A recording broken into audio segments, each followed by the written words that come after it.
God bless you. Thank you for visiting today. It's nice to see you. Thank you for visiting.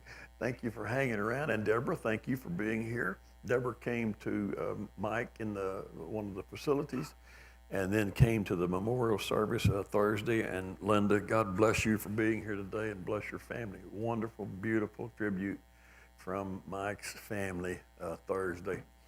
And a unique man. And I have to tell you, Linda, I wish I had, Mike never bragged about his high school and early career, so I didn't know that he was also a basketball star. Yeah, I thought he was just a baseball star. Mike was signed right out of high school to the Los Angeles Dodgers. And so we've known all that. And then I was looking at the newspaper clippings out there, and he was breaking his high school basketball records his entire basketball career.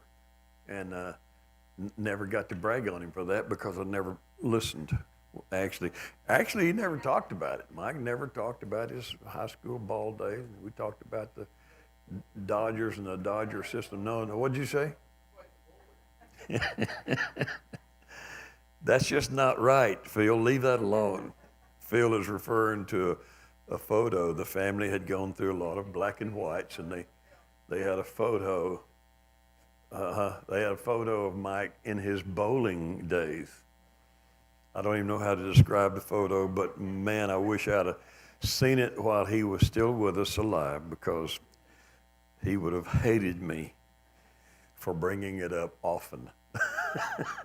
It would have been a pose I copied a lot on the golf course had I seen that photo. Mike was quite an athlete and quite a man, a very unique.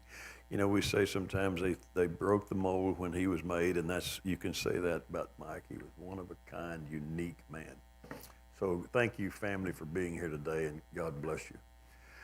And those of you gone on vacation, it's summertime, enjoy it. I don't know why I'm talking to the camera. You're not watching your own vacation. But in case you are, we miss you. And I know one family is on their way back today, but we've had families scattered all over the country, and will continue to be all summer long. That's the fun of summertime, so God bless all of you. Be careful when you're gone. We're going to do something unique today. Where you at, Travis? Back there. We're going to do something a little different today.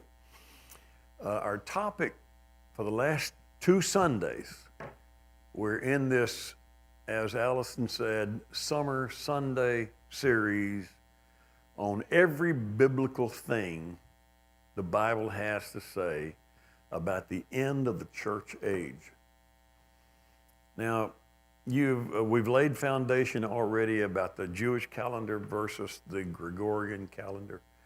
We know that we're in the year 5,783 from Adam according to the Hebrew calendar, leaving us a little over 200 years to the end of the 6,000 days, which is kind of a magical number in the creation story. And we've laid that foundation. We've talked about that. We've talked about the things the last 2 weeks. We talked about the things that we do know we can say clearly about the Antichrist. There are some things about Antichrist that we can say clearly.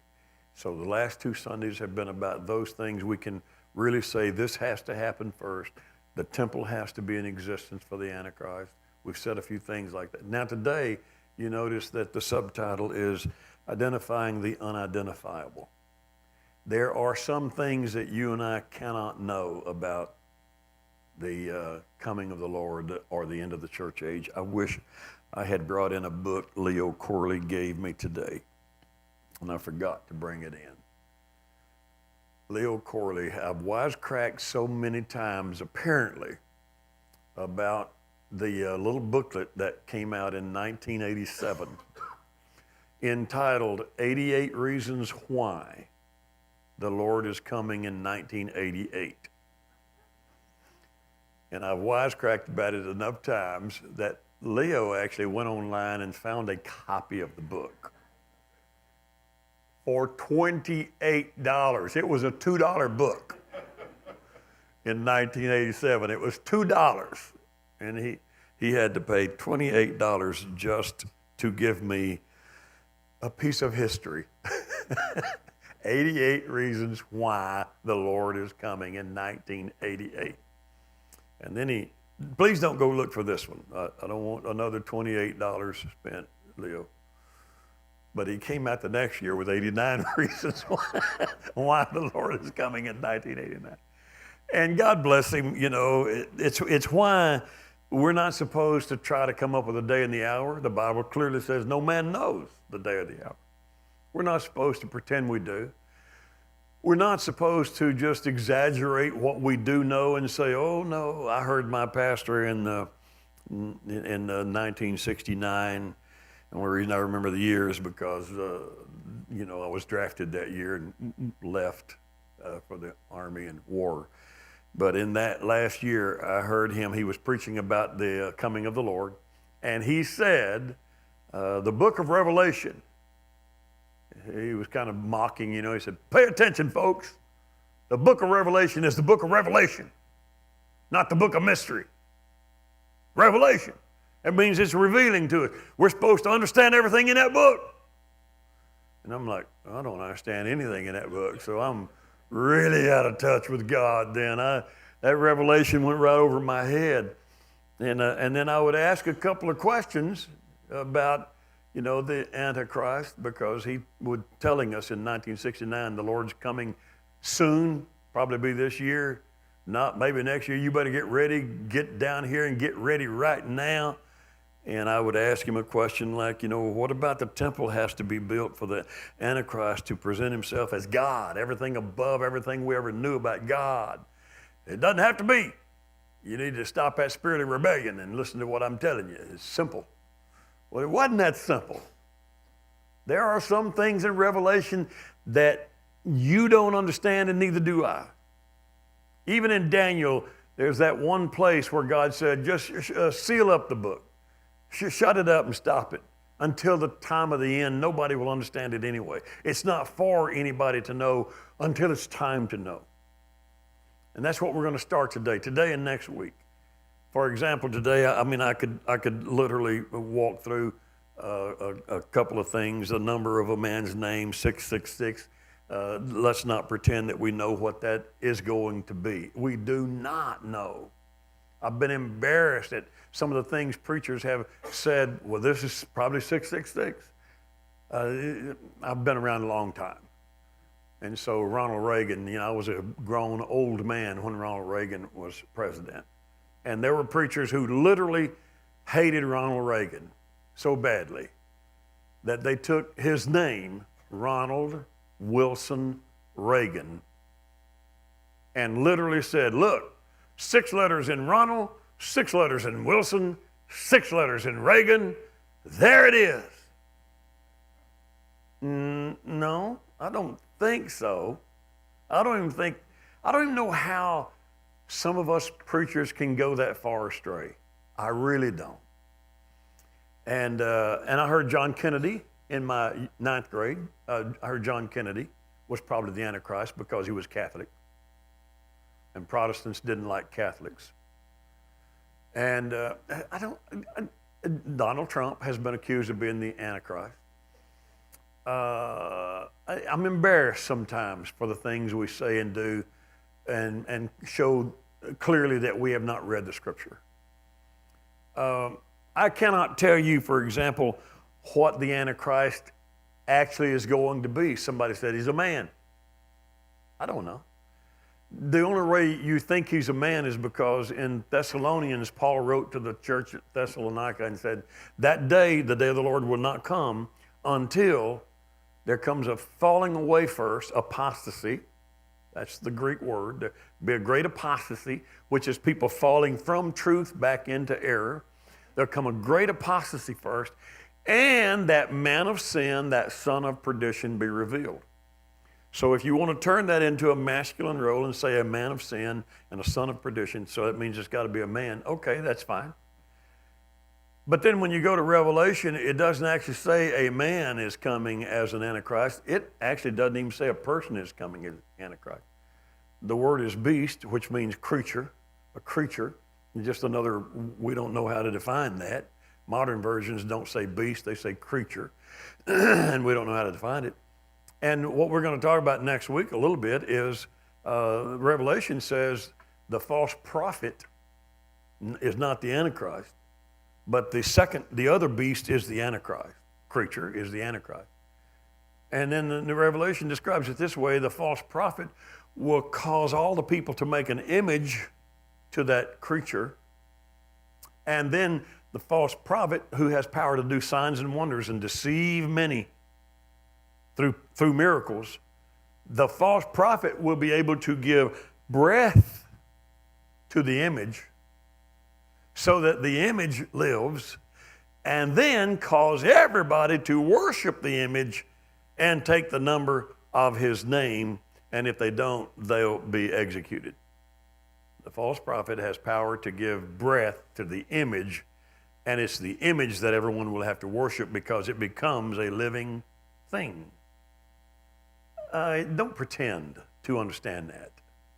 Don't and get your Bible sometime today and backtrack and read and make sure I'm right, because I know I am. I've read it like 5 times before I came in here today just to make sure.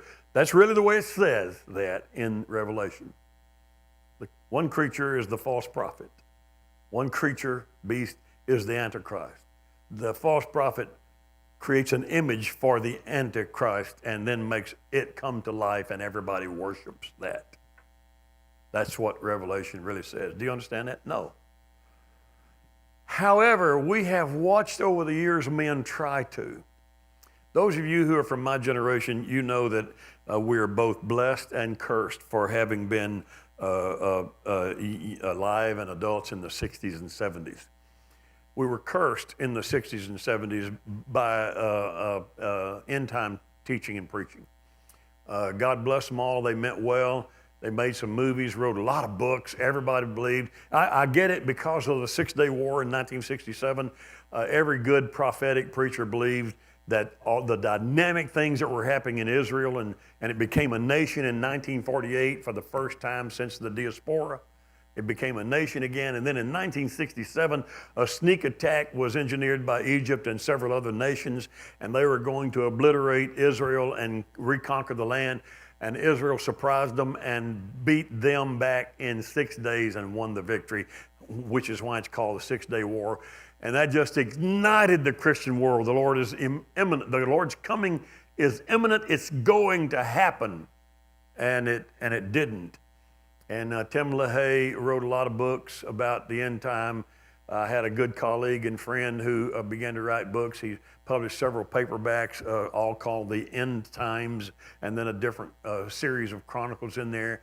He even had some photographs of people with a barcode tattooed on his forehead and tattooed on the palm of the right hand, because he said this could be the way the mark of the beast was instituted, because we didn't have computers when he was writing those books. You know, in the 70s we didn't have computers, but we did start to have the scanners. So hey, I bet that's the Antichrist right there, the number of a man. Everybody's going to get the barcodes right here. And I'm not mocking, I'm saying that's the problem when we start trying to interpret eschatology, teaching of the end time, with current trend. What we know today, look how rapidly things have changed just in my lifetime. And if we're still another 100 or 200 years from the 6,000th year of man's rule on earth, what do you think is going to happen in 100 years technologically? Look at what has already happened. I was joking in a class this morning about when I was 13. When I was 13, we would jump on the city bus and run over to the state fair with no money in our pocket, because we could always find a few coins in the coin-operated telephones because they were everywhere. It was the only way you could call anybody. And me and my little buddy or girlfriend could run down and just go all the payphones, and would always find a dime or two where you could buy. I realize that doesn't even sound right to y'all.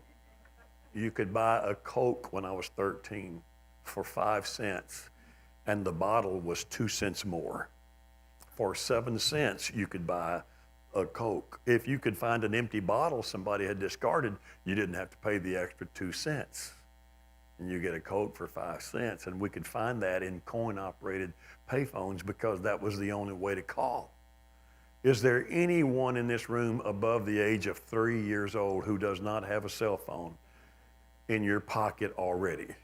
Kids are walking in malls with cell phones. Kids know more. Well, in fact, somebody in this church had to explain to me, a young girl last Sunday had to explain to me how to do something on my phone. I was pretty embarrassed. It was pretty simple. I could have been doing it a long time, but I quickly educated my wife. Well, I didn't educate her. I said, I bet you don't know how to do this, do you, dummy?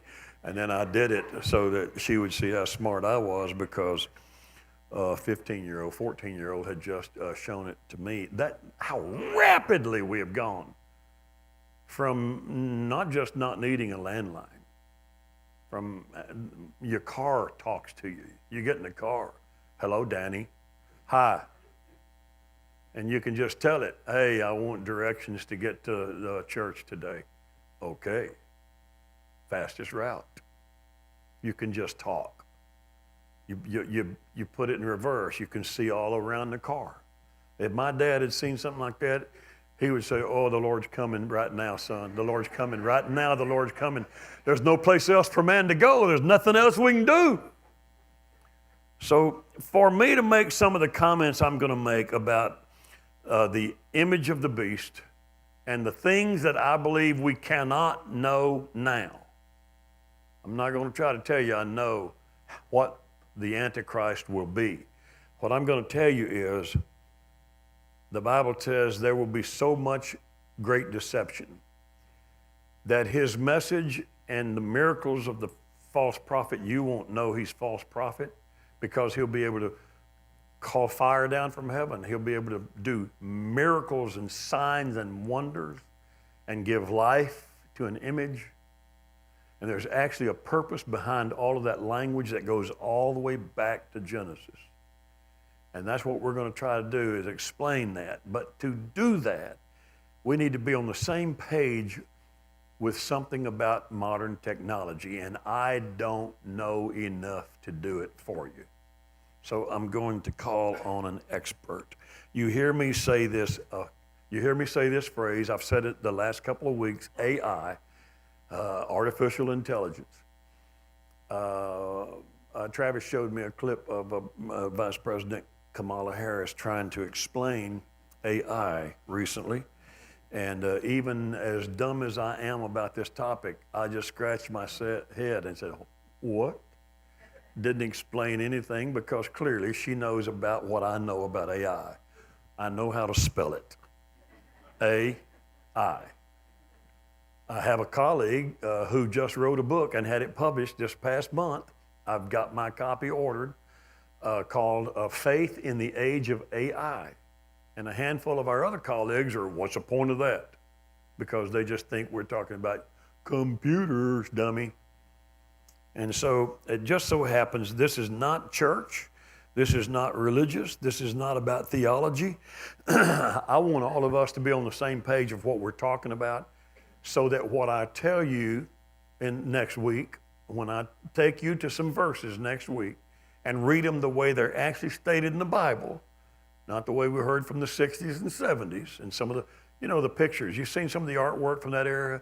You see a whole bunch of people just going up to the heavens for the rapture, and they're fully clothed and their bodies are there.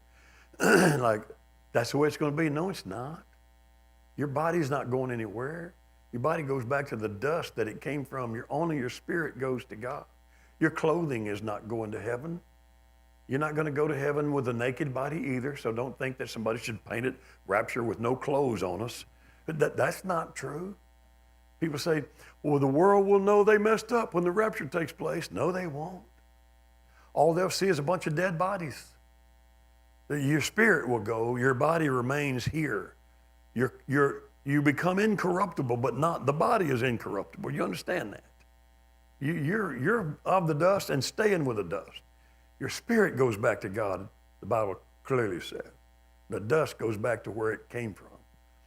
And so when we start reading the Bible like it really is stated about the end of the church age, it's going to be really necessary for us to have a concept of the power of AI and what's going on in the world already, because the Bible clearly warns us it's going to be such a wonderful thing that there'll only be a handful of knucklehead Christians who don't want to take the mark and identify with this great answer to all the world's problems. How can that be? It's going to be so powerful. The Bible, it also says, if the Lord does not come earlier than that 6,000th year, even the elect would be deceived. That's how powerful the concept is going to be. So we happen to have a resident expert. You can't read that. Let me just tell you, Travis Rinke works in the industry of computers and cameras and that sort of thing. Some of you may not know, what I clipped out right here, you can't read any of that, can you? What does it say over here? Wakanda power or Makanda? I don't know what that says. Lao, crocodile. I'm serious. I don't know what those are, other than this is not even half of Travis's IMDb page.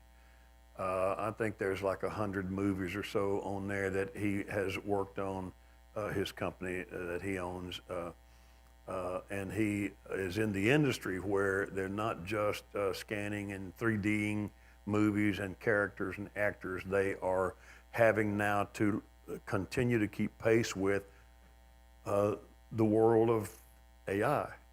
And so I asked Travis if he would come and forget about theology, educate all of us in the world of AI, so that next Sunday, what I want to tell you from the scripture will have a whole lot more clarity and make a lot more sense. So Travis, if you will, y'all can take that off. Good morning. Yeah, I'm going to try to just talk to you a little bit about technology and keep some of the more biblical topics to Danny, but I can say that being raised in the churches I grew up in, Jenny, you probably remember this. You know, there was so much in my childhood that was all about the end times. I mean, there was more focus in my formulative years of the rapture and Jesus coming back and you better be ready and all those things, and there was actually more attention brought to Satan and the devil and how things that bad happen in your life are all the devil trying to, that was just to the point to where I remember we lived close to a railroad track, and in the middle of the night I would hear a train go by and I would run to my parents' room to check to see if they were still there because I was so afraid of missing the rapture. So that's pretty, it's crazy to think about now, but that it was just such a part. I mean, all the movies they showed us as teenagers about the rapture happening and cars wrecked, just crazy stuff. So it's a very interesting time to be alive, and I love that Pastor is digging into some of this, because I think it's important that we all are educated about what is coming and what the Bible says. And I've heard someone put it like this, that we're being plunged into a period of time that is talked about more in the Bible than any other period of time. And it's pretty fascinating about that we're living in those days. And so I want to talk to you a little bit about, first to kind of give you an introduction into what we do to give some relevance to all this, is I own a company that does 3D scanning and modeling for visual effects for film and entertainment industry. We have an amazing team of people. My family, including Phil, I consider part of our family. My daughter, my son-in-law, even my wife is a CSO. You may say, what's a CSO? That's Chief Spending Officer. We have my son is working for us in Atlanta. We have a great team of just great guys in Atlanta and New York and Los Angeles. And we've been very fortunate to have worked on, last year alone, we worked on 85 different productions. From television to commercials to primarily feature films. So what we do is we give life to things that exist in the physical world.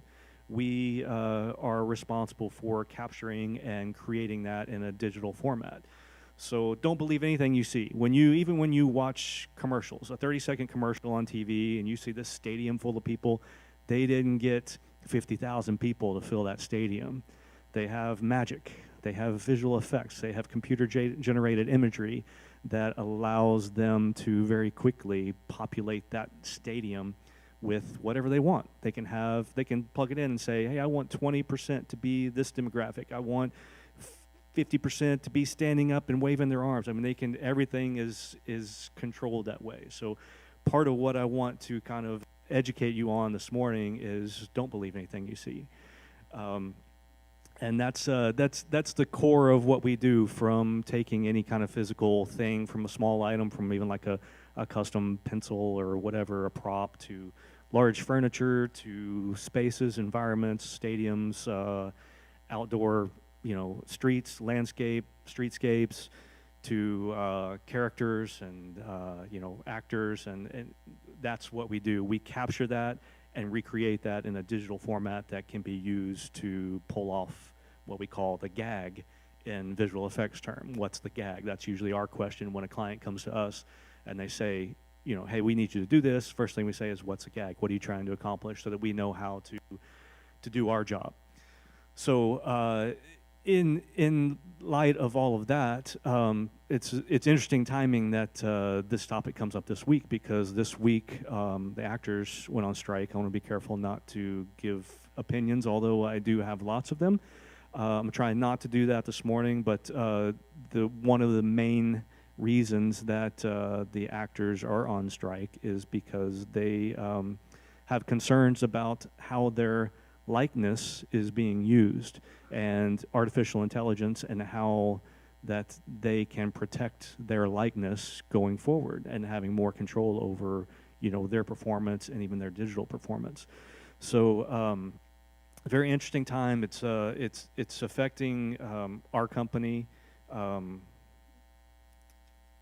don't know exactly how yet. We'll have to do some damage control, because some things were mentioned in a press conference that weren't entirely accurate, but we will probably have to spend some time educating, just like I'm trying to do here with you guys this morning, on what can and can't be done currently and how those things are protected. But anyway, that's a different subject. So there's several different types of artificial intelligence. My son even talks about what he believes is a type of intelligence that has been sent to this earth to torment him and challenge him and test his patience, and he calls that ALI, which I think refers to my wife, whose name is Allison. I'm not sure, and I won't tell you what ALI stands for in his opinion, but it's not very nice. But I'll be happy to tell you after, because it's kind of funny. But seriously, there are different types of artificial intelligence, and some of you, like even my family, are like, why do you mess with that stuff? Why do you do? I need to stay on top of this, not only for my business, but I also want to stay on top of it because of what Pastor mentioned. The more we understand, the more we know, the more we can understand what's coming and what it is. We can just say, oh yeah, I don't want any part of that, and we hear that a lot in my family. Well, why are you messing with that stuff? I mean, how many of you guys have this, right? Dare I say her name? She's an artificial intelligence. Oh, I don't have an iPhone. I have Google. Well, you want me to say, hey, oh, I won't say it. Oh, well, you have an Amazon product in your house that you can talk to? Oh, I'm not going to mention her name. Those are all forms of artificial intelligence. An artificial general intelligence, an artificial intelligence, generative AI, is basically even back to, if you remember Microsoft Word back in the day, where you had the little paperclip that popped up and you can ask it questions and it would give you answers. That was a very rudimentary form of artificial intelligence. You can prompt something and it will give you an answer. And so over time, that has just continued to get better and better, along with computing power and processing speeds and memory and all that kind of stuff. So now we're at this place, this period of time where it's advancing so rapidly that in a very short amount of time. So let me preface this by saying, most of what what I follow in artificial intelligence has to do with imagery and using prompts to create imagery and how that could be applied. But this generative AI is nothing to be afraid of. It's except that how it will change. It's a very disruptive technology. It will change things. It's not going away. So we either have to understand it and accept it and find ways to utilize it, I guess, and to help us be more productive, and that's part of the goal. I think there are some nefarious things behind the scenes going on with that, but I'll talk about it in a minute that are a little more concerning. But basically, the generative artificial intelligence is just you can train a machine. Machine learning is another way of thinking about it, to learn how to do a specific task, and that can be from we do a lot of specialized things in the company. I've even gone to ChatGPT and just to test it and see what it could do, and I could say, write me a Python script that this, and this, and it will write code for me that I can then apply to be able to automate something that we do on a regular basis. So in the past, I would have to hire a programmer to be able to do that. So part of it is we're taking away jobs from the programmers. Yes, we're also opening up for people like me that aren't programmers the ability to explore new ideas and create new things. And so that's what a generative AI is. And as you can see, this is pretty crazy on screen. These 3 images are all generated by artificial intelligence. If you can understand like the detail and the uncanny valley and the things that we deal with in visual effects and the crossing the lines of realism, I mean, even the close-up of that man's eye is just me within 15 seconds typing in something like, imagine a 70-year-old man's, a close-up, a hyper-realistic photo of a 70-year-old man's eye, and you can see like the reflection in his eye, each hair, and there's randomness. There's so much complexity in that for us to be able to capture somebody like that and create digitally what's shown there would take at least 3 weeks, not including rendering and all those kind of things. So it's pretty fascinating that that's the kind of detail that can be captured, that can be created in a matter of 15 seconds. So all 3 of those images are computer generated. Almost everything I'm showing you here this morning was generated with artificial intelligence. So moving on.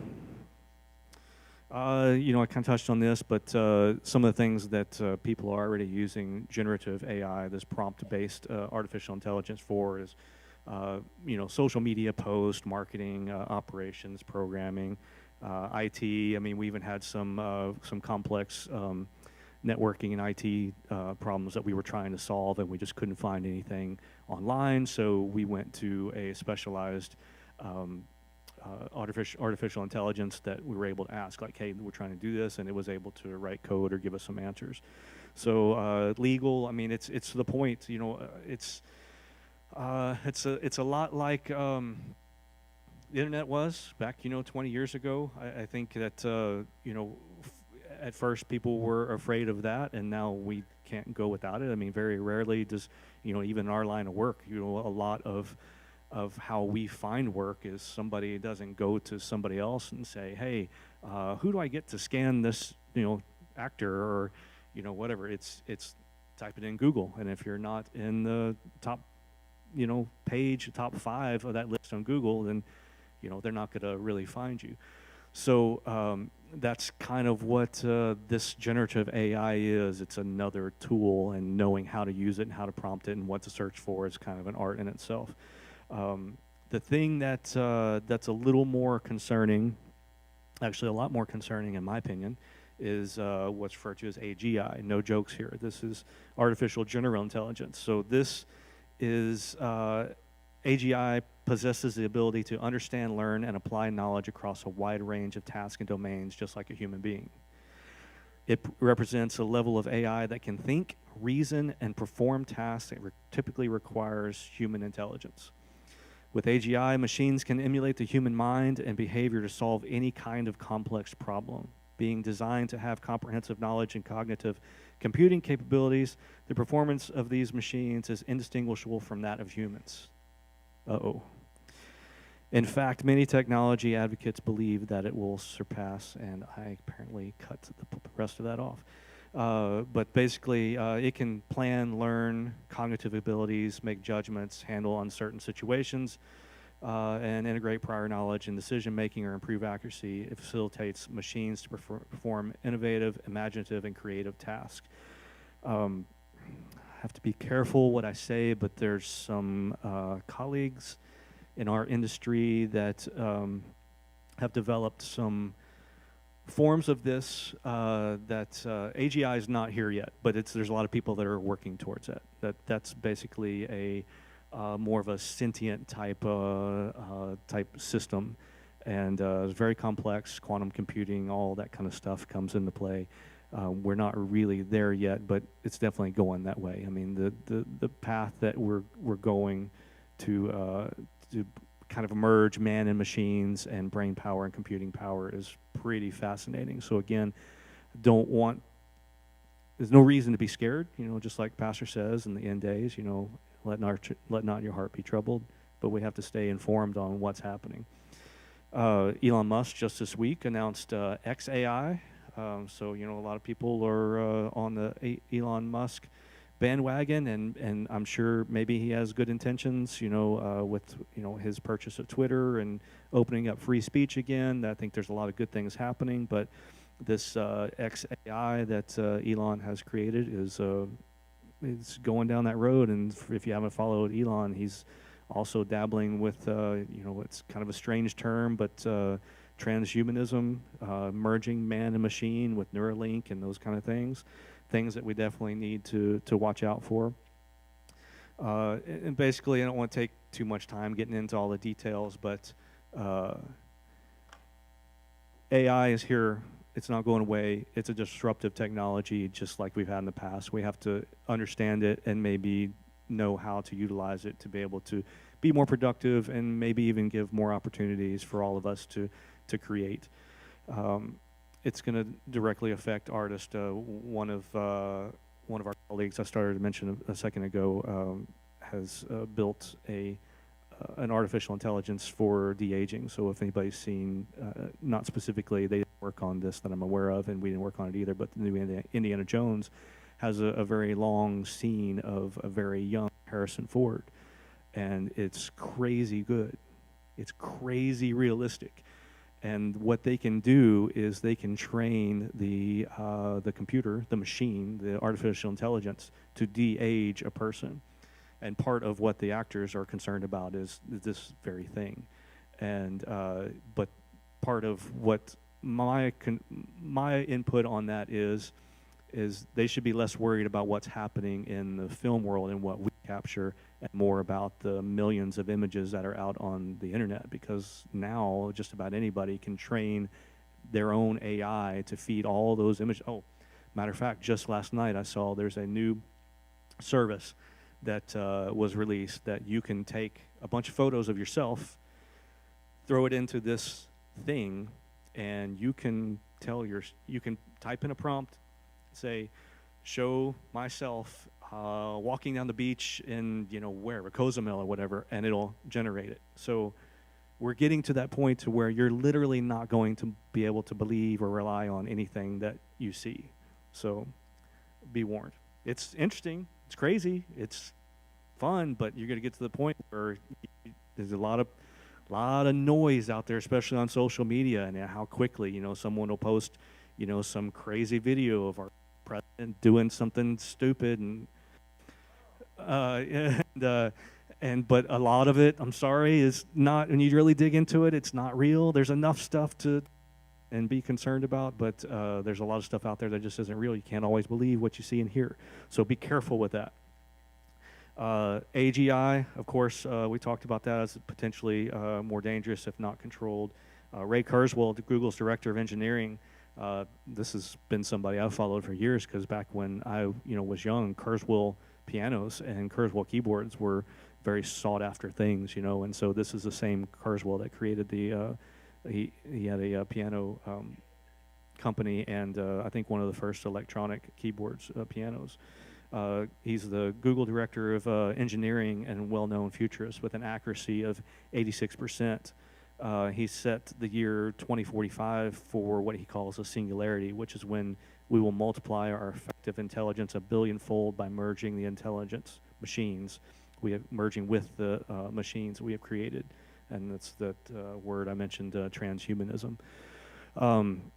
As you can see, just kind of back on, how we need to pay attention of, where this is going. There's two images there. One of them is a G. Harvey painting worth $2,450 called With No Intention of Changing.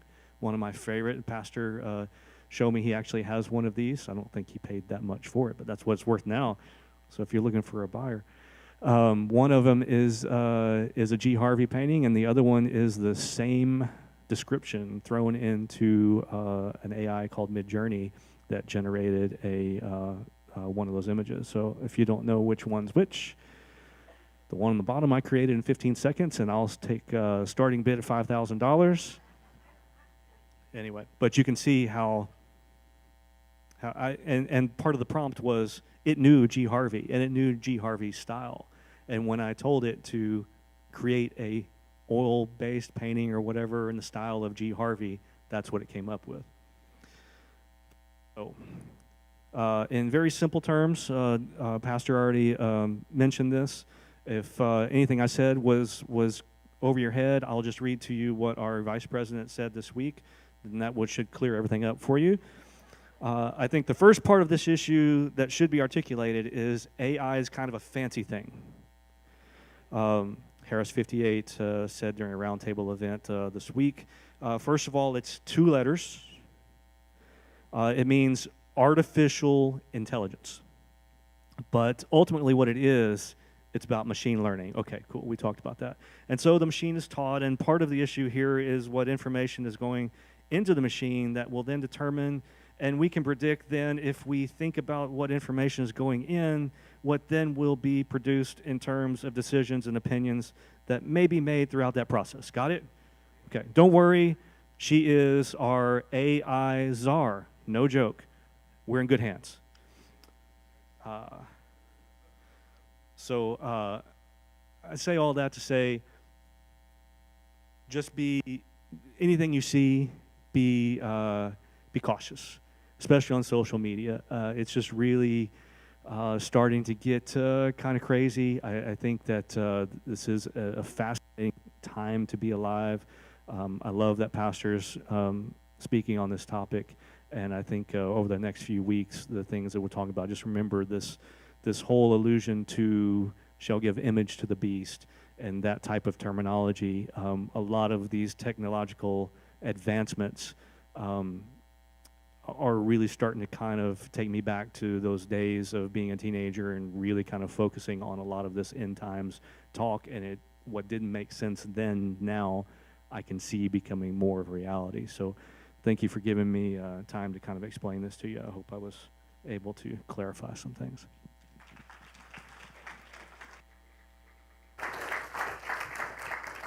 Let me tell you briefly before you go home today what we're going to talk about next Sunday. Hang on to what you heard just now. And let me give you a little update quickly what we're going to talk about next Sunday. You can read that or not. I'm just going to tell you a couple of things. When he showed you the paintings a while ago, and 15 seconds to create a piece of art in the style of the With No Intention of Changing, the title of that painting, $1,400 if anybody wants it in my office. The phrase that comes to mind with me is God saying in Genesis, let there be. He spoke into existence. Let there be light. And there was light. Let there be. Most of us probably have this much of a concept of Satan, that his purpose in the end, when there is an Antichrist, he is, in his mind, God. He wants to be God. He will supplant God. He will replace God. The Bible clearly says he'll seat himself in the temple to lift himself up above all that is or ever has been called God. He wants to be God. Where did that start? Book of Genesis is not the book of creation, it's the book of beginnings. Genesis means beginnings. In the book of Genesis, what we're given from God is not a scientific account of anything. Creation is not scientifically described.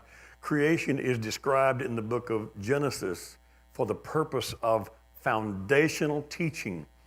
And so, if you think of the Trinity, Father, Son, Holy Ghost, think of Satan as being the unholy Trinity. He is going to duplicate everything that was ever said about God, only do it better in his mind. So the Father would be Satan. Did you know Satan's only mentioned 9 times in the Old Testament? Did you know he's not mentioned in the book of Genesis? Did you know that it's not Satan who comes into the garden by name? It's the serpent who comes into the garden by name, and yet he cannot come into the garden on his belly because that's the curse after he seduced Eve. The tree of the knowledge of good and evil, what kind of tree is that? It's not a tree at all. It was not an apple. It was not a fruit. This is all language where God's trying to make sure we understand we were created by God, but God created us with the intent of there always being an alternative choice. You serve God by your choice. He does not want slaves to follow him. He wants you to make a choice to follow him. And you have a choice between him and the alternative. What was the alternative? Oh, this is going to taste good and give you a high. No, he knows you'll be gods like himself. Because look at me. I've been there. I'm a God. He knows you, if you partake. Most scholars don't even think it was really eating. Most scholars actually use the word know and knowledge. Adam knew Eve, and she bore a son. They had a child. The tree of the knowledge of good and evil was a moral choice. You have a moral choice between Adam and me. You make the wrong choice. You made the wrong choice. Because of that, the punishment had to come from God. So here's where we're going to go next week. When the serpent was cursed in the garden, book of beginnings, foundational understanding, what was the curse for the serpent? You cannot have arms and legs anymore. You'll crawl on your belly. Figurative language. What does that mean? It means that whoever he was, would never be able to commingle with humanity again. He commingled in the garden. He came in with arms, with legs, not crawling. He commingled. The curse, he would never be able to commingle again. Not all. Sons of God, antediluvian period. Sons of God came down and commingled with the daughters of men. Put that in your book of knowledge and explain it to anybody. Can't. Antediluvian world was weird, wasn't it? Hey, even Job, considered the oldest book in the Bible, by the way. Job is older than the writings of Moses, Genesis, the Pentateuch. The reason we know that, one, is because none of the language of the law is there and none of the patriarchs are ever named there. And Job starts his book by saying, on a day when the sons of God and Satan came before God. Satan came to just argue. Have you seen Job? Job's only good to you because you protected him with a hedge. He got Eve because there was no hedge around him. And God said, well, I'll remove the hedge and we'll just see if he remains loyal to me or not. Who were the sons of God that came before God? Who were the sons of God that came down and commingled? I don't know. I tell you who can't come down and commingle. He who has no arms and no legs. I'll tell you why he wants to give life to an image, because he wants to be able to create life, to say, let there be, and there will become.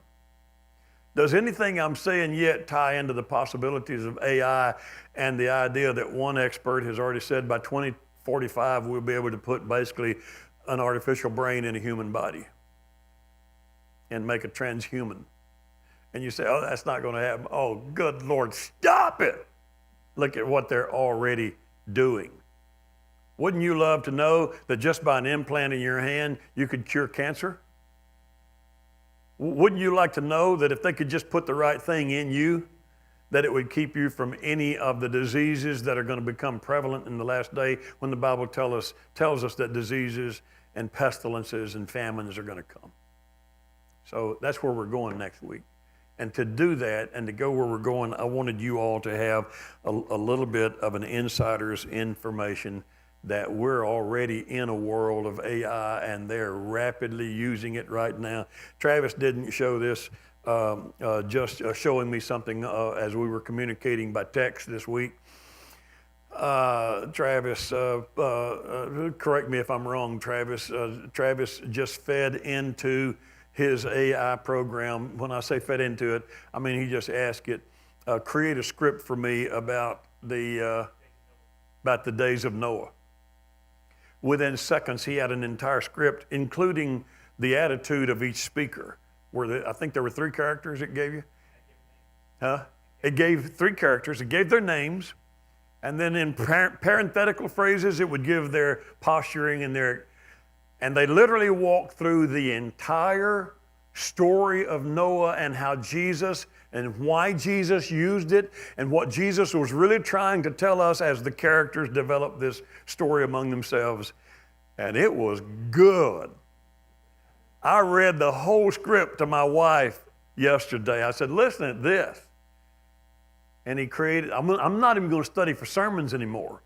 I'm going to get an AI program and just say, hey, Sunday, I want to talk about people being honest. It's going to give me a sermon. I'm going to come in here and sound like a genius. You understand how powerful that already is? It was right. It quoted Scripture, and it quoted it right. So I love that. But what if it quotes it wrong? What if it intentionally begins to quote it wrong? What if we don't know the difference in truth and a lie because we never read the book? We just trust our computers and our electronic readers to be right and our artificial brains to never mislead us. Stand, please. That's where we're going next week. I hope you don't mind. It'll be a more interesting trip now with a little foundation laid today on just what we're talking about in biblical terms when we start talking about what is much more likely for the Antichrist description than what you might have heard 40 years ago. So that's our story, and we're sticking to it. Somebody say, I was glad when they said unto me, let us go into the house of the Lord. Will you just give the Lord a hand of praise today and thank Him for His word? Father, you gave us promises, and we stand on those promises. We trust in you. We trust in you to get us out of here at the very end. And you said you didn't reserve us for a day of wrath. You reserved us for a day of salvation. That's our hope in you and our trust in you in Jesus' name. And everybody say amen. Shake hands, hug somebody. We'll see you next Sunday morning.